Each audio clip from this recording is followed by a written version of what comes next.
नमस्कार दोस्तों, physics online classes में आप सभी का स्वागत है। हमारी जो लास्ट क्लास थी उसमें अपने प्रेरक द्वारा आवेशन के बारे में पढ़ा था।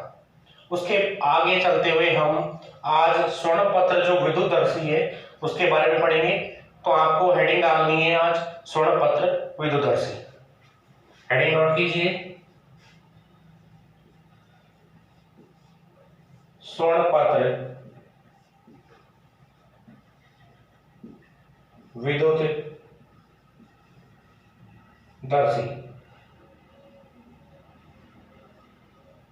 ये अपनी आज की हेडिंग होगी, स्वर्णपत्र विद्युतदर्शी।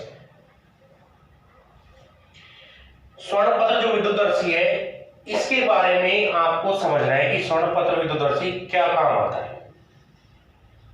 अगर आपके पास कोई वस्तु है, उस वस्तु पर आवेश है या नहीं है, इस चीज का पता लगाने के लिए अपन किसका उपयोग करते हैं बच्चों? स्वर्णपत्र विद्युतदर्शी का उपयोग करते हैं। यानी अपने पास जो वस्तु है वो आवेशित है या फिर वो वस्तु निरावेशित है, इस बात का अगर आपको पता लगाना है तो इस बात का पता लगाने के लिए आप जिस उपकरण का यूज करोगे वो उपकरण आपका क्या कहलाएगा? स्वर्णपत्र विद्युतदर्शी कहलाएगा। ठीक है बच्चों, ये अपना स्वर्णपत्र विद्युतदर्शी हो जाएगा। तो स्वर्णपत्र विद्युतदर्शी का उपयोग क्या है? किसी भी वस्तु पर उपस्थित जो आवेश है उसका पता लगाने के लिए किसका यूज करते हैं? स्वर्णपत्र विद्युतदर्शी का उपयोग करते हैं। तो आपने हेडिंग डाल ली होगी, आपको इस हेडिंग में आगे नोट करना है कि स्वर्णपत्र विद्युतदर्शी क्या होता है। नोट कीजिए, देखो इसके आगे, किसी वस्तु पर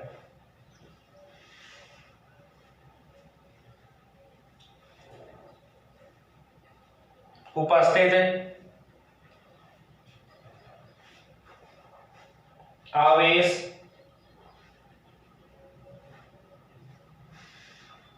का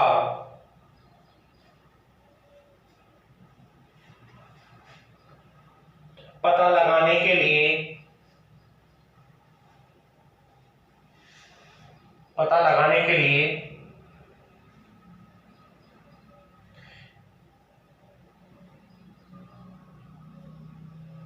जो उपकरण काम में लेते हैं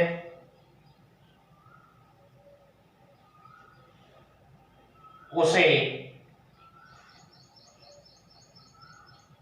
विद्युतदर्शी कहते हैं। ये जो स्वर्णपत्र जो विद्युतदर्शी है इसको विद्युतदर्शी भी अपन कह सकते हैं। स्वर्णपत्र विद्युतदर्शी इसलिए कहा जाता है क्योंकि इसमें दो सोने की जो पत्तियां होती हैं उनका उपयोग करते हैं, इसलिए विद्युतदर्शी को स्वर्णपत्र विद्युतदर्शी अपन कह सकते हैं। तो ये जो स्वर्णपत्र विद्युतदर्शी है इसका अपन को पहले सबसे पहले अपन चित्र बनाएंगे। चित्र बनाने के बाद में उस चित्र के बारे में समझेंगे और ये किस प्रकार से कार्य करता है वो भी आपको यहाँ पर समझना है।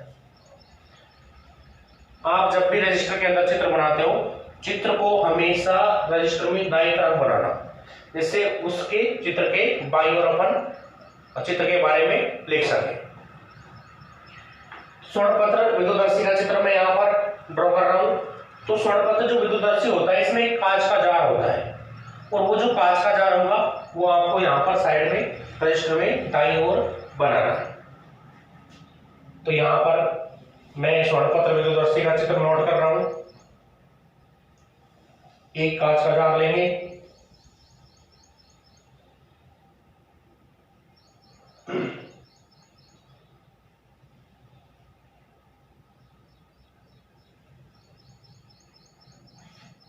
ये अपन एक कांच का जार लिया है।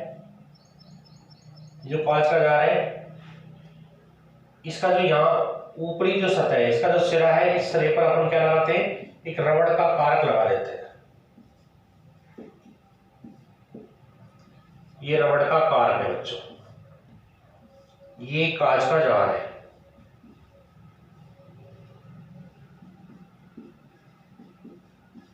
यानी यहां पर सबसे पहले अपन ने एक कांच का जार लिया, इसके कांच के जार के सिरे पर एक रबड़ का क्या लगा दिया बच्चों? जार लगा दिया। अब ये रबड़ का जो कारक है, इस कारक से होते हुए एक धातु की छड़ को इसके अंदर डालेंगे। ये अपन ने धातु की छड़ ली और धातु की छड़ को इस रबड़ के मध्य से गुजारते हुए इस कांच के जार के अंदर डाल दिया। धातु की जो छड़ होती है इसका ये ऊपर का जो सिरा होता है, इस ऊपरी सिरे पर यहाँ पर एक धातु घुंडी लगी होती है। ये यहाँ पर अपन ने क्या लगा दी, धातु घुंडी लगा दी।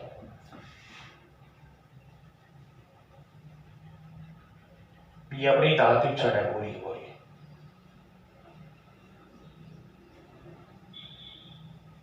इस धातु छड़ के ऊपर के सिरे पर अपन ने क्या लगाई है, एक धातु घुंडी लगा दी। ये अपनी धातु घुंडी हो जाएगी।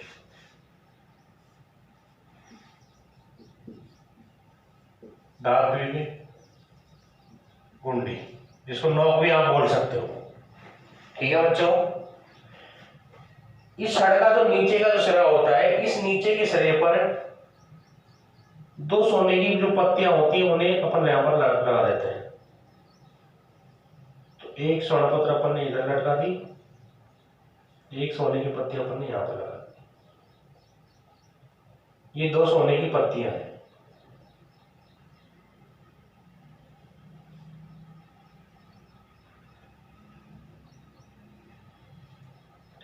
पतली सोने की ये पत्तियां होती हैं, इनको अपन नीचे की तरफ नीचे लटका देते हैं।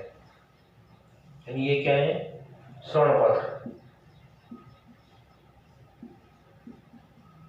ये दोनों जो पत्तियां हैं ये किसकी हैं, सोने की हैं, गोल्ड की। अब किसी भी वस्तु पर उपस्थित आवेश का कैसे पता लगाएंगे, वो अपन को इसकी जो कार्यविधि होगी उसमें अपन समझेंगे। तो स्वर्णपत्र जो विद्युतदर्शी है, इस स्वर्णपत्र विद्युतदर्शी का जो ये चित्र अपन ने यहाँ पर ड्रॉ किया है, इस चित्र के बारे में सबसे पहले अपन लिखेंगे। स्वर्णपत्र विद्युतदर्शी के बारे में अपन 2 लाइनें लिख चुके हैं। इसके बाद में ये जो अपना जो चित्र है, स्वर्णपत्र विद्युतदर्शी की जो बनावट है इसके बारे में लिखा जाएगा। तो बनावट में आप क्या लिखोगे, क्या क्या लिखोगे कि स्वर्णपत्र विद्युतदर्शी में एक कांच का क्या होता है, जार होता है, जिसके सिरे पर क्या लगा होता है, रबड़ का कार लगा होता है। इस स्वर्णपत्र इस कांच के जार में एक धातु की जो छड़ होती है वो चित्रानुसार रखते हैं, या कार से गुजरती हुई चित्रानुसार लगा दी जाती है। और धातु छड़ के ऊपर के सिरे पर धातु घुंडी लगी होती है, जबकि नीचे का जो सिरा होता है उस पर 2 सोने की पतली पत्तियां लगी होती हैं। तो ये अपना क्या हो जाएगा बच्चों, ये अपनी इस चित्र की क्या हो जाएगी, बनावट। तो आपको अब जो हेडिंग नोट करनी है वो है बनावट। इसकी जो बनावट है, इस बनावट के बारे में आपको क्या करना है, लिखना है। मैं बोलूंगा आप नोट करेंगे। लिखिए, इसमें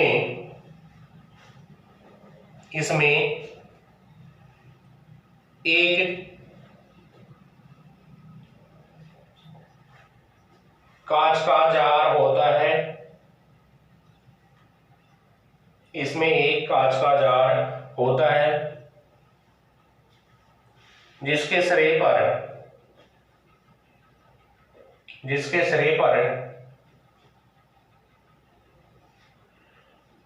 रबड़ का कार्क लगा होता है।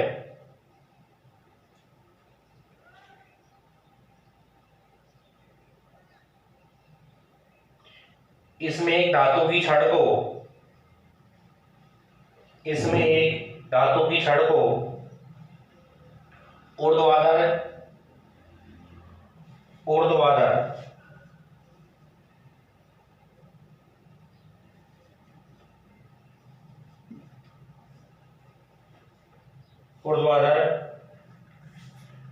सीधा लगाते हैं,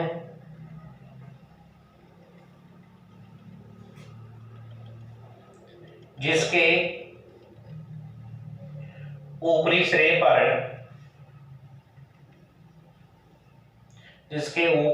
पर धातु घुंडी लगी होती है,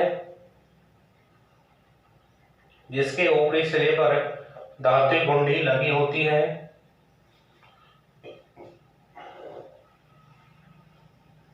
तथा निचले सिरे पर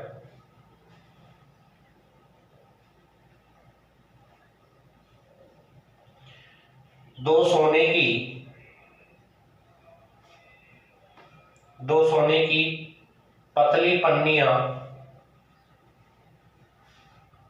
दो सोने की पतली पत्तियां, लिखो पतली पत्तियां लगी होती हैं,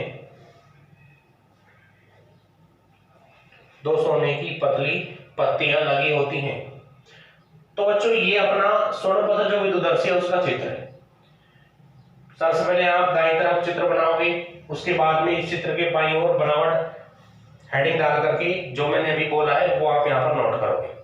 अब इसके बाद में आपको क्या करना है, इसकी जो कार्यविधि है वो आपको लिखनी है। तो अब आपकी जो नेक्स्ट हेडिंग होगी वो हो जाएगी कार्यविधि।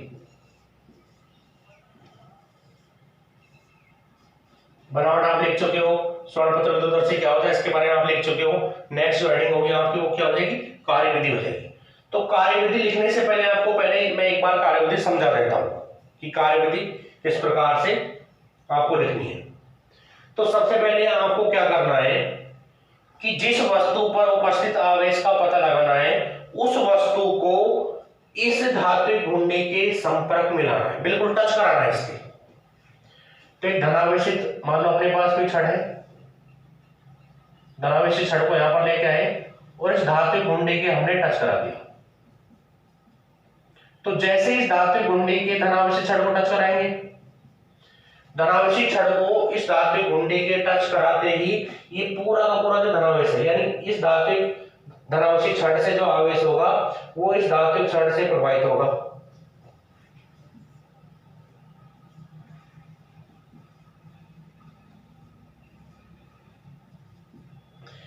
यानी जैसे ही धनावेशित छड़ को इस धात्विक घुंडी के आपने टच कराया, टच कराते ही ये जो धनावेश होगा इस धात्विक छड़ पर वितरित हो जाएगा। तो धनावेश इस छड़ से होता हुआ यहां आएगा नीचे की तरफ। ये धनावेश छड़ से होता हुआ नीचे की तरफ आएगा। जैसे इस सिरे पर पहुंचेगा, इस सिरे पर क्या लगी हुई है, सोने की पत्तियां लगी हुई हैं। तो ये जो धनावेश होगा इन सोने की पत्तियों पर पहुंच जाएगा, दोनों पर। ठीक है बच्चों, समझ में आया? यानी जैसे ही धनावेशित धातु की छड़ को इस धात्विक घुंडी के आपने टच कराया, टच कराते क्या होता है, ये धनावेश जो होता है इस धात्विक छड़ से होता हुआ कहां पहुंच जाता है, सोने की दोनों पत्तियों पर ये पहुंच जाता है। और जैसे ही सोने की पत्तियों पर पहुंचा, इस वाली सोने की पत्ती पर भी पॉजिटिव आवेश है बच्चों, दूसरी वाली सोने की पत्ती पर भी कैसा आवेश है, वो भी धनावेश ही है। और हम जानते हैं कि समान आवेशों के मध्य में क्या होता है, प्रतिकर्षण। समान अगर आवेश है तो वो क्या होते हैं, प्रतिकर्षित होते हैं। तो जैसे ही इस पत्ती पर धनावेश है, इस वाली पत्ती पर भी साथ साथ धनावेश आएगा। तो ये दोनों जो पत्तियां होंगी वो एक दूसरे से क्या होंगी बच्चों, प्रतिकर्षित, दोनों दूर भागेंगी। तो ये जो पत्तियां हैं वो इस प्रकार से आगे से फैल जाएंगी। यानी दोनों जो पत्तियां होंगी पहले इस प्रकार है, उसके बाद में ये इस तरह से फैलती चली जाएगी। धनावेश की मात्रा जितनी ज्यादा होगी इस छड़ पर, पत्तियों के मध्य का जो गैप है वो उतना ही ज्यादा हो जाएगा। तो इस तरह से ये अपना जो स्वर्ण पत्र विद्युदर्शी ये क्या करता है बच्चों, कार्य करता है। समझ में आया? कोई प्रॉब्लम तो नहीं है ना किसी को? अगर किसी को कोई समस्या भी अगर है तो एक बार फिर देखो हमको करना क्या है। सबसे पहले आवेशित कोई भी जो छड़ है उस आवेशित छड़ को धात्विक घुंडी के टच कराना है। छड़ को टच कराया, टच कराने के बाद क्या हुआ, ये धनावेश इस धात्विक छड़ से होता हुआ कहां पहुंचा, सोने की पत्तियों पर पहुंचा। यहां तक कोई समस्या नहीं है, किसी को भी नहीं है ना? उसके बाद क्या होगा, इस सोने की पत्ती पर भी पॉजिटिव आवेश, इस वाली पर भी पॉजिटिव आवेश, दोनों पत्तियां समान आवेशित हैं और समान आवेशित आवेशों के बीच में क्या होता है, प्रतिकर्षण। तो प्रतिकर्षण के कारण ये वाली पत्ती इधर गति करेगी तो ये वाली पत्ती भी इधर गति करेगी, तो दोनों पत्तियां क्या हो जाएंगी, आगे से फैल जाएंगी, इस तरह से फैल जाएंगी। ठीक है बच्चों? तो इस प्रकार से हम पता लगा सकते हैं कि ये जो स्वर्ण पत्र विद्युदर्शी है किस प्रकार कार्य करता है। और ये आपको इस कार्यविधि के अंदर क्या करना है, नोट करना है। हेडिंग आप डाल चुके हो कार्यविधि, इसमें जो भी मैं बोलता हूं वो आप क्या करोगे बच्चों, नोट करोगे। अगर मान लेते कि ये जो छड़ है ये धनावेश अपने मानी थी कि ये प्रक्रिया हुई थी। अगर ये छड़, ये जो छड़ है ये छड़ यदि ऋणावेशित होती, ये छड़ कैसी होती, ऋणावेशित होती, तो ऋणावेशित अगर छड़ होती तो उस स्थिति में ये पूरा ऋणावेश होता, ये ऋणावेश यहाँ पर पहुंचता, धात्विक छड़ से होकर के पत्तियों पर कैसा आवेश आता बच्चों, ऋणावेश आ जाता। तो इस पत्ती पर भी ऋणावेश है, इस वाली पत्ती पर भी ऋणावेश है, तो उस स्थिति में भी ये छड़ दोनों फैल जाती, उस स्थिति में भी छड़ दोनों फैल जाती। तो ऋणावेश का भी अपन को यानी धात्विक जो छड़ है वो आवेशित है या उदासीन है, केवल इस बात का अपन को पता यहां से चलेगा।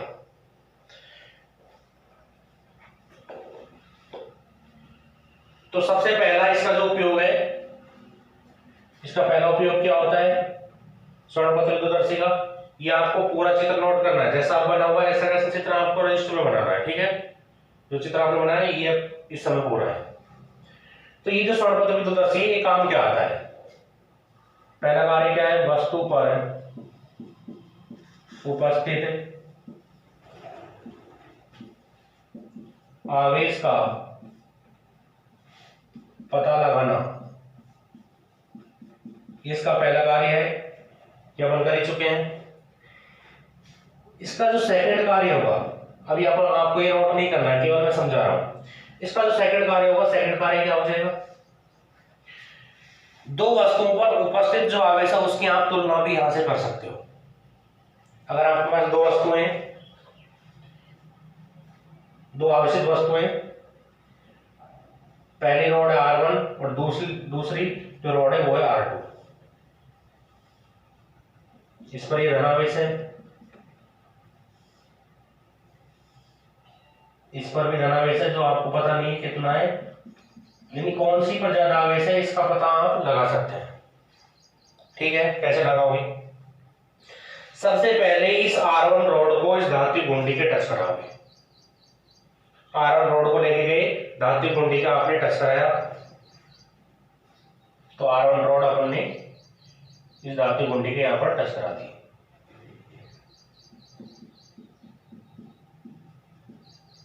नीचे सोने की पत्तियां हैं वो फैल गई इस तरह से।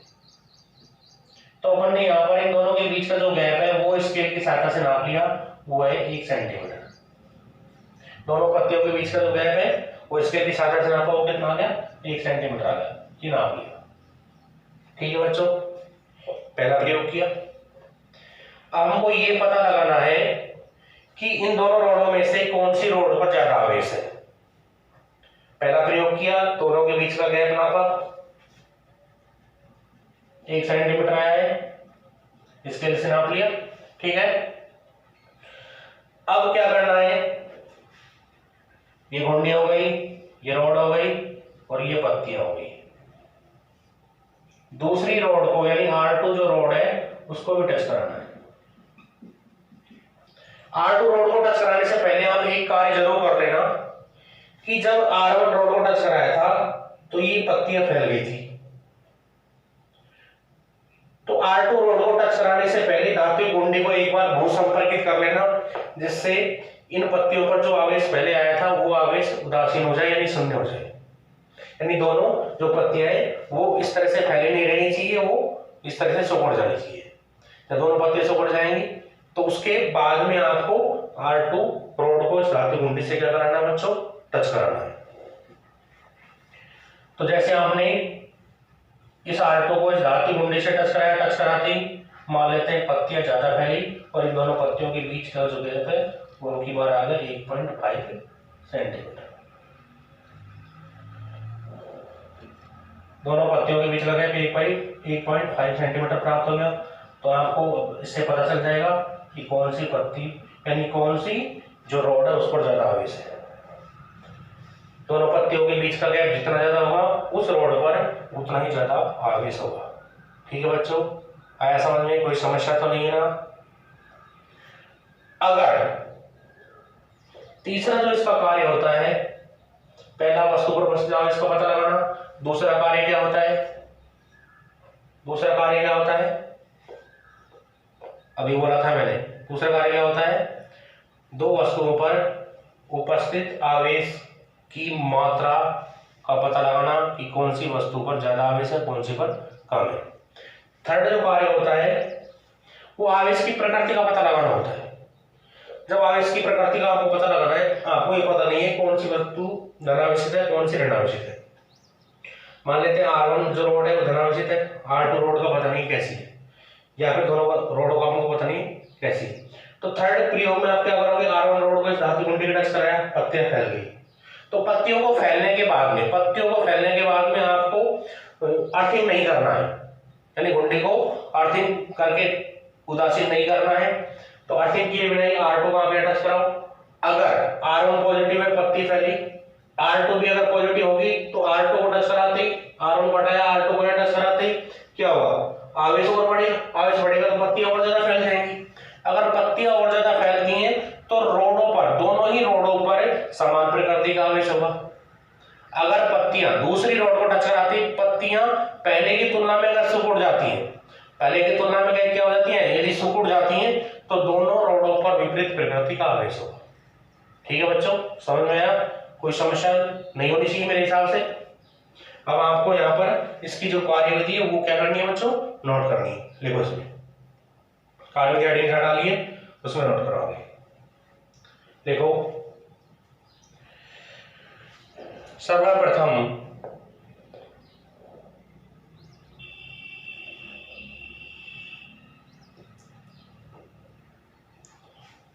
किसी आवेशित छड़ को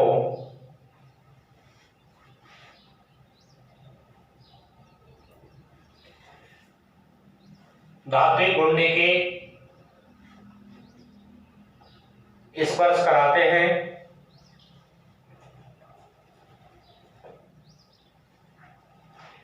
जिससे आवेशित छड़ का धनावेश, जिससे छड़ का धनावेश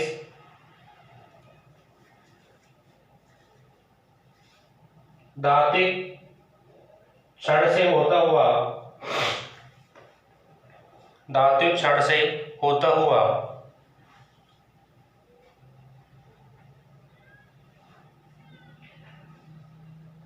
दोनों स्वर्ण पत्तियों पर पहुंच जाता है, दोनों स्वर्ण पत्तियों पर पहुंच जाता है।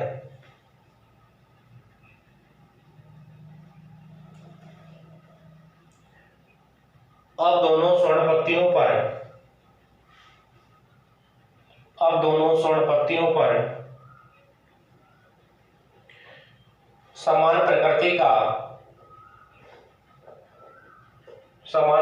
का आवेश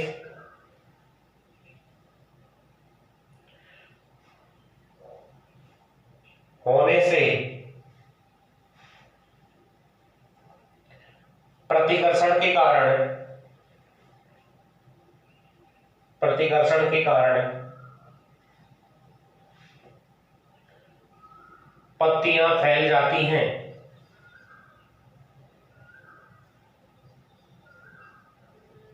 पत्तियां फैल जाती हैं।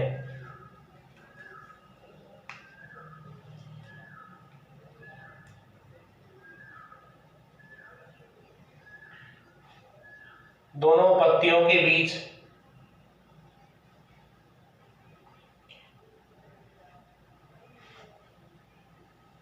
की दूरी को स्केल से नोट करके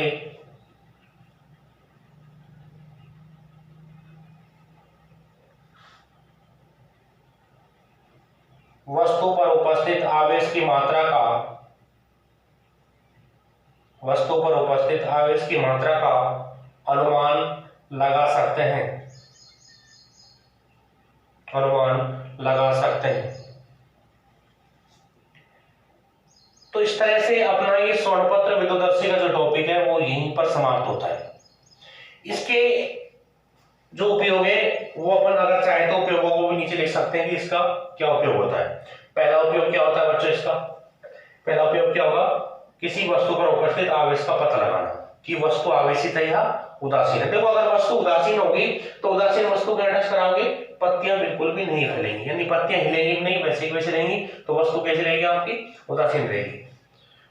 तो अगर उपयोग आप लिखना चाहते हो तो आगे उपयोग भी लिख सकते हो।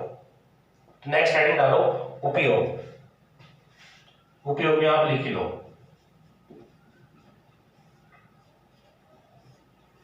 यानी इसका उपयोग किस में किया जाता है?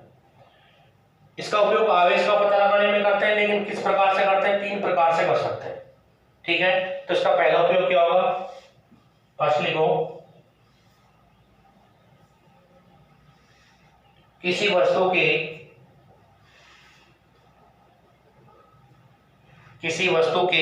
आवेशित या निरावेशित होने का पता लगाने में, किसी वस्तु के आवेशित या निरावेशित होने का पता लगाने में। इसके बाद में आप दूसरा उपयोग नोट करोगे। दूसरा उपयोग क्या होता है? 2 रोड है, इन दोनों रोडों पर उपस्थित आवेश की मात्रा का अनुमान लगाने में, या 2 रोडों पर उपस्थित आवेश की तुलना करने में। दूसरे में तुलना हो जाएगी, या फिर 2 रोडों पर उपस्थित आवेश की प्रकृति का पता लगाने में। तो 3 उपयोग इसके। सेकंड में लिखो, 2 वस्तुओं पर उपस्थित आवेश, 2 वस्तुओं पर उपस्थित आवेश की, सेकंड उपयोग है 2 वस्तुओं पर उपस्थित आवेश की तुलना करने में।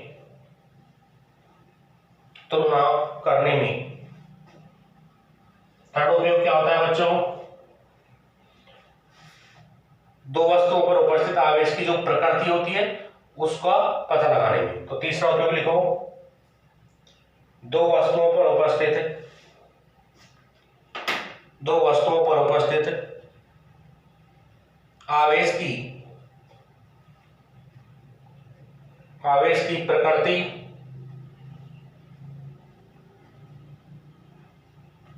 का पता लगाने में।